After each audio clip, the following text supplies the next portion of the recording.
अस्सलाम वालेकुम dear students. हाँ, आज हम फिज़िक्स का सेकंड चैप्टर स्टार्ट कर रहे हैं। ठीक है, अच्छा जी। जो हमारा सेकंड चैप्टर है फिज़िक्स का उसका नेम है काइनेमैटिक्स। ठीक है, चैप्टर 2 है हमारा।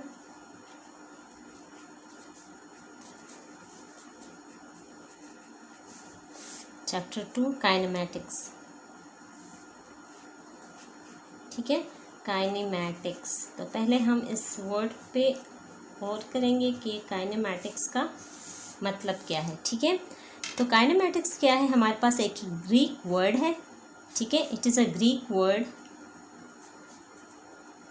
और इसका मतलब है, मतलब क्या है? इस ग्रीक वर्ड का मतलब है मोशन। ठीक है, so kinematics is that branch of physics in which we study motion of objects. ठीक है, चीज़ों की हरकत को स्टडी हम करते हैं काइनेमैटिक्स में। ठीक है, अच्छा जी। अब मोशन से रिलेटेड है, सो हमारे लिए जो है दो टर्म्स को समझना बेहद ज़रूरी है। एक है हमारे पास रेस्ट और दूसरा है मोशन। ठीक है, रेस्ट क्या होता है? तो रेस्ट कौन सी पोजीशन होती है? रेस्ट वो पोजीशन होती है जब एक body with the passage of time अपनी जो पोजीशन है उसको चेंज ना करे। क्या मतलब हुआ इसका? कि अ body will be at rest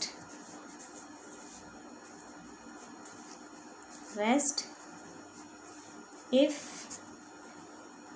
it doesn't change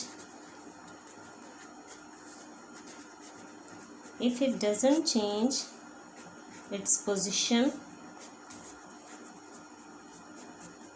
with the passage of time. ठीक है,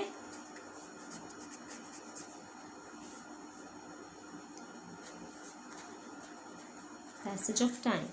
अगर एक बॉडी जो है with the passage of time अपनी पोजीशन को चेंज नहीं करती तो इसका मतलब क्या है कि वो बॉडी रेस्ट पे है। ठीक है, और मोशन का क्या मतलब है? अब जाहिर है इसका ऑपोजिट होगा मोशन। अब मोशन को आप बिल्कुल इसके ऑपोजिट करके लिखें कि a body will be in motion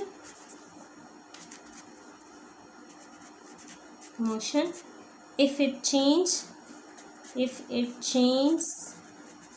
its position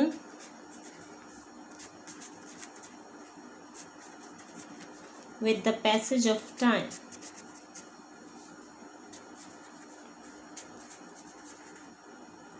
ठीक है, सो हमारा जो सेकंड चैप्टर है वो मोशन के बारे में। ठीक है, अब हम जो है मोशन को स्टडी करेंगे, लेकिन जैसे कि मैंने आपको बताया ना कि मोशन को स्टडी करने से पहले हमें इन दो टर्म्स को समझना होगा कि रेस्ट क्या है और मोशन क्या है। ठीक है, तो first one is rest and motion. Rest and motion की डेफिनेशन मैंने आपको बता दी कि रेस्ट पोजीशन कौन सी होती है और मोशन वाली पोजीशन कौन सी होती है। ठीक है, अब हम इन दोनों को कंपेयर कर लेते हैं। ठीक है, कि रेस्ट और मोशन जो है वो असल में हमारे पास किस किस्म की क्वांटिटीज़ हैं। तो अक्सर आपने ये सेंटेंस सुना होगा कि rest and motion are relative terms.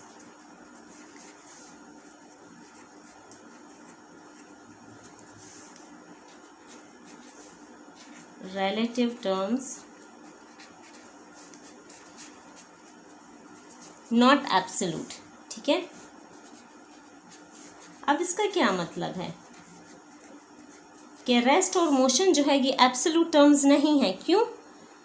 क्योंकि जो पोजीशन रेस्ट है या मोशन की जो पोजीशन है ये डिपेंड करती है ऑब्जर्वर पे। ठीक है, ऑब्जर्वर के पोजीशन पे डिपेंड करती है। ठीक है, अगर ऑब्जर्वर की जो पोजीशन है वो एक जगह पे कुछ है और दूसरी जगह पे कुछ है तो तब हम रेस्ट और मोशन को उसके मुताबिक बताएंगे। जैसे फॉर एग्ज़ाम्पल हमारे पास दो बंदे जो हैं ट्रेन में बैठे हुए हैं। ठीक है, और okay, rest and motion are relative terms. ठीक है,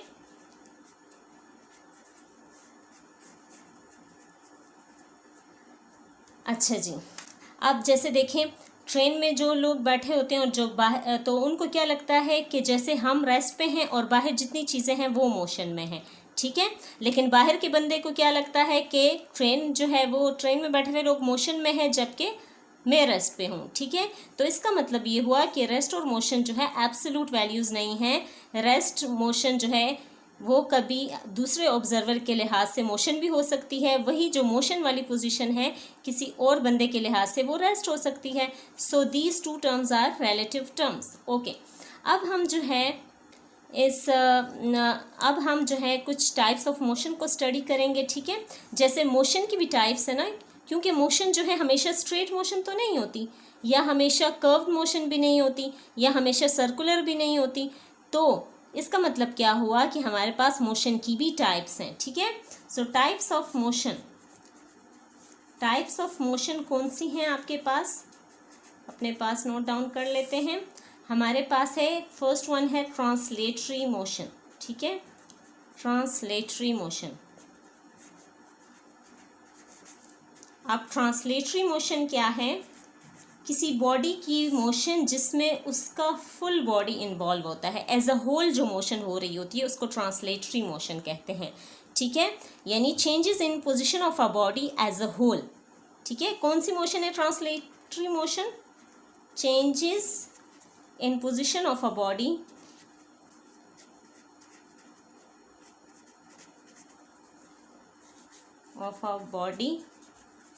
एज अ होल, ठीक है। इसकी क्या एग्जाम्पल हो सकती है? इसकी एग्जाम्पल हमारे पास जो है, अच्छा जी, पहले इसको एज अ होल का मतलब क्या है? अब एज अ होल का मतलब है कि एक बॉडी जो हरकत कर रही है वो एक ही तरह की मोशन में नहीं है, वो स्ट्रेट भी है, वो कर्व पाथ में भी थोड़ी देर स्ट्रेट में जाती है फिर कर्व हो जाती है, ठीक है। फॉर एग्जाम्पल, यानी द लाइन और path of motion could be straight और कर्व्ड, वो स्ट्रेट भी हो सकती है, वो कर्व भी हो सकती है एट अ टाइम, ठीक है। Example, motion of a horse और motion of a ball, moving car. जैसे कार जो है मूव कर रही है तो बिल्कुल स्ट्रेट लाइन में ही तो नहीं मूव करती, वो टर्न भी होती है, कहीं पे वो स्ट्रेट जाती है, कहीं वो जिग-जैग पाथ पे जाती है। तो इसका मतलब है ट्रांसलेटरी मोशन की वो टाइप है जिसमें एक बॉडी एज अ होल उसकी पोजीशन में चेंजेस आती हैं, ठीक है। वो चेंजेस स्ट्रेट भी हो सकती हैं, कर्व भी हो सकती हैं, ठीक है। अब जो हमारे पास ये ट्रांसलेटरी मोशन है इसकी फर्दर टाइप्स हैं, क्योंकि आपने पढ़ा ना कि ट्रांसलेटरी मोशन जो है वो एज अ होल की हम बात करते हैं। तो अब इसकी मज़ीद टाइप्स हैं, इसकी कुछ टाइप्स हैं। जो फर्स्ट वन टाइप है वो क्या है? ट्रांसलेटरी मोशन की फर्स्ट टाइप क्या है? Rectilinear motion. रेक्टिलिनियर मोशन, ठीक है। अब ये कौन सी मोशन है? ये मोशन कौन सी है? स्ट्रेट लाइन मोशन, ठीक है। रेक्टिलिनियर मोशन कौन सी है? Straight line motion. जैसे हमने पढ़ा ना, ट्रांसलेटरी मोशन वो मोशन है जिसमें body as a whole move करती है, वो स्ट्रेट भी जाती है, वो कर्व पाथ में भी जाती है। लेकिन रेक्टिलिनियर मोशन जो इसकी टाइप है, तो इसमें जो मोशन ऑफ बॉडी बिल्कुल हम सिर्फ स्ट्रेट जो मोशन है उसको देखेंगे, ठीक है। रेक्टिलिनियर मोशन वो है कि जो स्ट्रेट लाइन मोशन है। अब स्ट्रेट लाइन मोशन की एग्जाम्पल क्या हो सकती है? ठीक है, इसकी motion of free falling bodies, ठीक है। जो फ्री ऊपर से अगर कोई चीज़ हम नीचे फेंकते हैं तो जाहिर है वो स्ट्रेट जाके नीचे गिरती है, ठीक है। इसी तरह जो है फ्लाइंग बर्ड्स भी अक्सर जो है स्ट्रेट लाइन में भी जाते हैं, लेकिन वो अपना पाथ चेंज भी करते हैं ना, तो उनको तो हम इसमें नहीं डाल सकते। लेकिन बस इतना समझ लें कि जो स्ट्रेट लाइन मोशन है वो आपके पास रेक्टिलिनियर मोशन है। अच्छा, इसके बाद आपके पास है दूसरा, आपके पास है इसकी जो दूसरी टाइप है, सब टाइप, वो है कर्विलिनियर मोशन, ठीक है। अच्छा जी, ये कौन सी मोशन है इसको देख लेते हैं। सर्कुलर और कर्व पाथ मोशन, ठीक है। कौन सी है? सर्कुलर और curve path motion.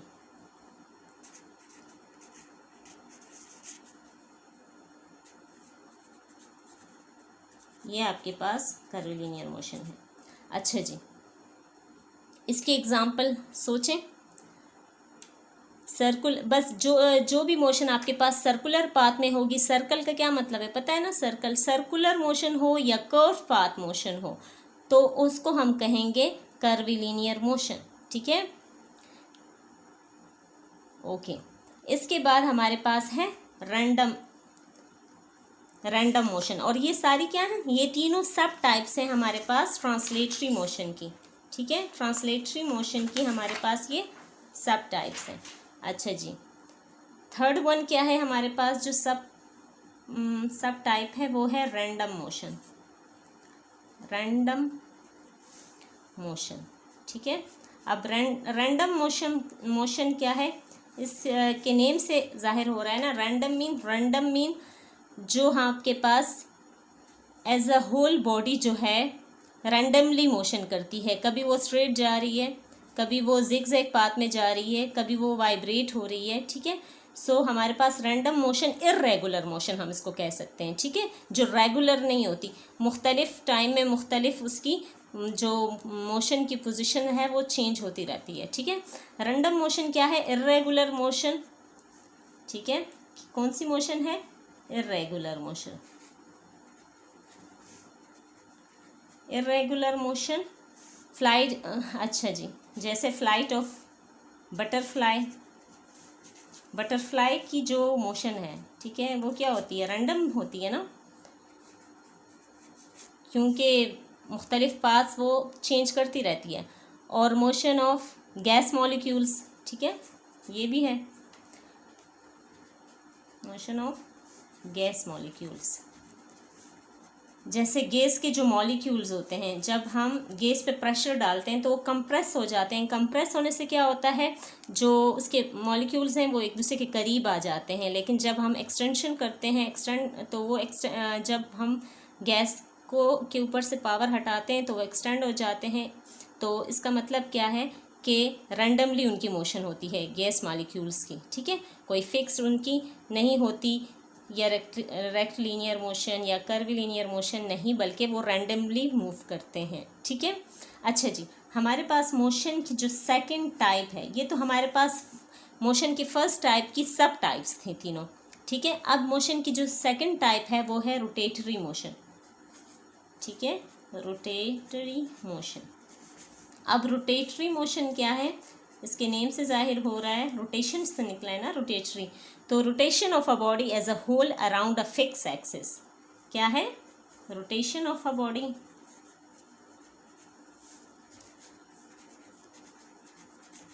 As a whole around a fix axis, axis. अच्छा जी, जो फर्स्ट टाइप थी हमारे पास वो भी एज अ होल थी ना, motion body as a whole थी, लेकिन वहाँ पे एक फिक्स एक्सिस की बात नहीं थी। ठीक है, यहाँ पे क्या है रोटेटरी मोशन में कि अराउंड अ फिक्स एक्सिस। ठीक है, अब यानी रोटेटरी मोशन वो मोशन है जिसमें एक बॉडी जो है वो रोटेट करती है एक फिक्स एक्सिस के गिर्द। ठीक है, एक फिक्स एक्सिस होता है उसका, उसके गिर्द वो रोटेशन करती है। In this type of motion the particles of the body moves on in a circle. यानी जाहिर है इसमें क्या होता है कि बॉडी के जो पार्टिकल्स हैं, जो बॉडी है वो सारी मूव करती है सर्कल में। ठीक है, एग्जाम्पल इसकी क्या हो सकती है, व्हील ऑफ अ साइकिल। ठीक है, साइकिल की जो व्हील होती है उसकी रोटेशन कौन सी है, रोटेटरी। ठीक है, क्योंकि वो एक फिक्स एक्सिस होता है ना, जो एक्सल होता है, वो जो पूरी व्हील होती है वो एक्सल के गिर्द घूम रही होती है, तो इसका एक फिक्स एक्सिस होता है।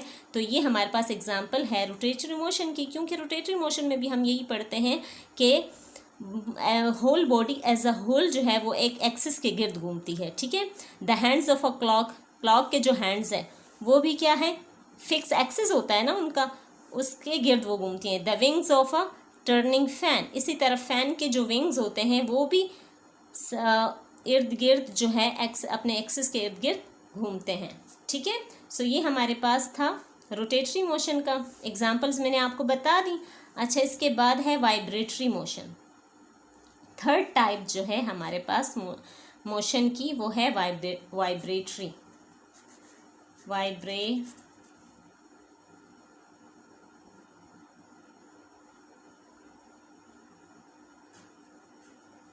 सही है, वाइब्रेटरी मोशन। अच्छा जी, वाइब्रेटरी मोशन कौन सी मोशन है? वाइब्रेशन से निकला है ना ये, वाइब्रेशन। तो वाइब्रेशन आपको पता है ना, वाइब्रेशन अक्सर हमारा फ़ोन पड़ा होता है, फ़ोन की जो वाइब्रेशन है, मोबाइल फ़ोन सेल फ़ोन की जो वाइब्रेशन है वो कैसी होती है? अगर हम उसको वाइब्रेशन पे लगाते हैं तो वो ऊपर नीचे ट्रू एंड फ्रो हरकत हो रही होती है ना इसकी, ठीक है। तो ये वो मोशन है the repeated forward and backward motion of an object. Repeatedly जो फॉरवर्ड और बैकवर्ड, ऊपर नीचे वाइब्रेशन कैसे होती है मोबाइल की, ठीक है। तो फॉरवर्ड भी जाती है, बैकवर्ड आती है। फॉरवर्ड यानी एक ही एक्सिस के गिर्द ऊपर नीचे हो रही होती है, तो ये हमारे पास वाइब्रेटरी मोशन है। वाइब्रेटरी मोशन क्या है? द रिपीटेडली हो रही होती है, ठीक है। So the repeated forward and backward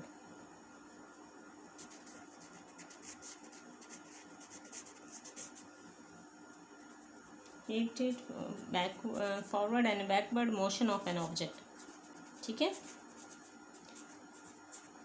is called vibratory motion, ठीक है।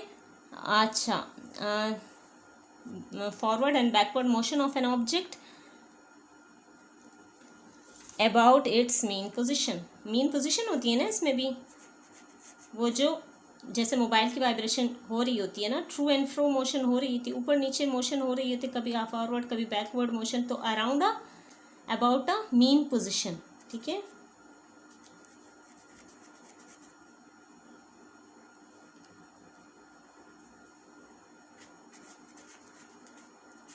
सही है। अच्छा जी, इसकी क्या एग्जांपल्स हो सकती हैं हमारे पास? The oscillation of a mass attach to an elastic spring. आप लोग ने लैब जाके देखा होगा ना, लैब में अक्सर आप लोग जो है ये एक्सपेरिमेंट्स करते हो, तो उसमें आप लोगों ने देखा होगा जो एक मास को जब हम स्प्रिंग से अटैच करते हैं तो उसकी जो ऊपर नीचे जो हरकत हो रही होती है वो आपके पास वाइब्रेटरी मोशन की एग्जांपल है। इसी तरह the motion of a body can be, ठीक है, तो ये आपके पास वाइब्रेटरी मोशन की एग्जांपल है। अच्छा, इसके बाद जो है, इसके बाद ये आपके पास कुछ टाइप्स हैं मोशन की। इसके अलावा जो है एक बॉडी की मोशन वाइब्रेटरी भी हो सकती है, रोटेटरी भी हो सकती है, एंड ट्रांसलेशनल मोशन भी हो सकती है, एट अ टाइम भी हो सकती है, ठीक है। ये जो टाइप्स मैंने आपको पढ़ाई ये अलग अलग से भी हो सकती हैं एक बॉडी के अंदर, लेकिन ये सारी टाइप्स मिल के एक ही बॉडी भी एज अ होल परफॉर्म कर सकता है। जैसे हमने फर्स्ट टाइप ऑफ मोशन को पढ़ा ना, ट्रांसलेटरी मोशन, उसमें ये सारी आ गई थी, रोटेटरी भी आ गई थी, ट्रांसलेटरी तो सीधी लाइन में मोशन को कहते हैं ना, लेकिन इसमें तमाम मोशन की टाइप्स कवर हो गई थी। यानी एक मोशन ऐसी भी हो सकती है जिसमें सारी टाइप्स को हम कवर कर लें, ठीक है। ओके स्टूडेंट्स, आज के लिए इतना काफ़ी। नेक्स्ट टॉपिक के साथ फिर इंशाल्लाह हाजिर होंगी, तब तक के लिए अल्लाह हाफिज़।